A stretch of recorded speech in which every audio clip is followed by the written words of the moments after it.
Hello దేవుడు గారు urgent గా 100 రూపాయలు ఫోన్ పే చేయండి. నేను ఎందుకు పంపించాలి? నాకు 10 o'clock సినిమా ఉందని తెలిసి నా బండిలో పెట్రోల్ అయిపోయి ఆపించేసారు. నేను సినిమాకి వెళ్ళినవ్వకుండా నాకు తెలిసి మీ ప్లానింగ్ అంతా. ఒరే నేను ఎందుకు చేస్తారా అలాగా? ప్రభు ఈడెవడో 363 మిస్డ్ కాల్స్ అంట. మరి తొందర చేయి, ఏ ప్రాబ్లం లో ఉన్నాడో ఏంటో. హలో ఏమైంది అంటే నేను కాల్ చేస్తే లిఫ్ట్ చేస్తారు లేదా అని చెప్పి చిన్న టెస్ట్ చేశా. ఫోన్ పెట్టే. హట్ అయినట్టున్నారు దేవుడు గారు. హలో దేవుడు గారు, నా జీవితంలో ఇప్పుడు దాకా ఒక అమ్మాయి కూడా రాలేదు. ఒక మంచి పెళ్లి సంబంధం ఏమైనా చూడొచ్చు కదా. కట్ చేసారేంటి? హలో. ఇన్నిసార్లు కాల్ చేస్తే ఏమైనా ప్రమాదంలో ఉన్నామని చెప్పి కాల్ బ్యాక్ చేశాను. లిఫ్ట్ చేయవేంటి వెంటనే? ఇవాళ కొత్త క్వాలిటీని పెట్టించా, మీరు వినాలని చెప్పి ఎత్తలేదు. బాగుందా?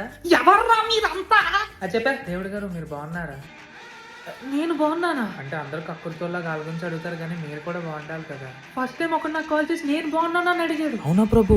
చెప్పు. ఒక 19 రూపీస్ రీఛార్జ్ చేయొచ్చు కదా. ఎవరు? అదే మనం కాల్ చేసా కదా పెళ్లి సంబంధాల గురించి. ఇంకోసారి కాల్ చేస్తే నీ జీవితంలో అమ్మాయి రాకుండా చేసేస్తా అని చెప్తున్నాను. వద్దులేండి మీరు అలాంటి హేస్టీ డెసిషన్స్ తీసుకోకండి, నేనే ఫోన్ పెట్టేస్తా. సబ్స్క్రైబ్ చేస్తే దేవుడు ఫోన్ నంబర్ ఇస్తా. దేవుడు గారు మా మమ్మీ రోజు చెప్తున్నా, ఒకసారి మాట్లాడండి. హలో ఈ మదర్ టాక్స్ లో నన్ను ఇన్వాల్వ్ చేయక. It's a very complicated subject for me.